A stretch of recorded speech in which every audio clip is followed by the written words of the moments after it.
This is a story about the reuse of graves.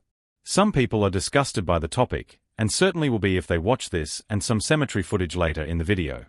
The name Kate Cox comes up among a group of women if you try a Google search for the first policewomen in the world. Kate Cox was the first policewoman in the British Commonwealth of countries. She had the same powers and salary as male officers. She had no children and was buried with her parents in 1954. Cemeteries in some countries have permanent grave plots, and others have a combination of those and shorter-term leases. Other cemeteries do nothing but sell grave plots over and over again in leases of 25, 50, or 100 years.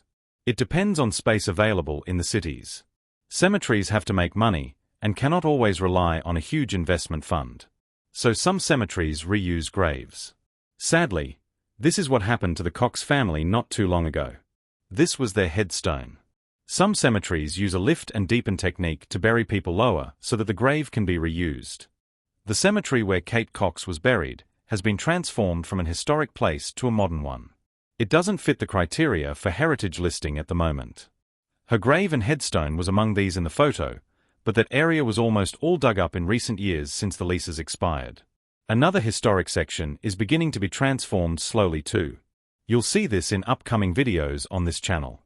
This cemetery still offers the ability to extend a grave plot lease. However, they're still transforming the old sections to include old and new headstones in newly laid lawn areas. Half of the cemetery is now more modern looking. The other half still has that old historic look. This section here is an example of the more modern parts of one half the cemetery. The suburbs around this cemetery have a large Italian community. So there are of course a lot of Italian surnames on the new headstones. What you are about to see is the other part of what might disgust some people. This is what this cemetery does with old headstones. They put them in display areas, like what you will see for the next minute. There is a question for you at the end. The volume for this footage has been lowered to 30%. There is some breeze and a flock of birds flying over making noise. Thanks for watching, and now see what you think of these display areas for the headstones of reused graves.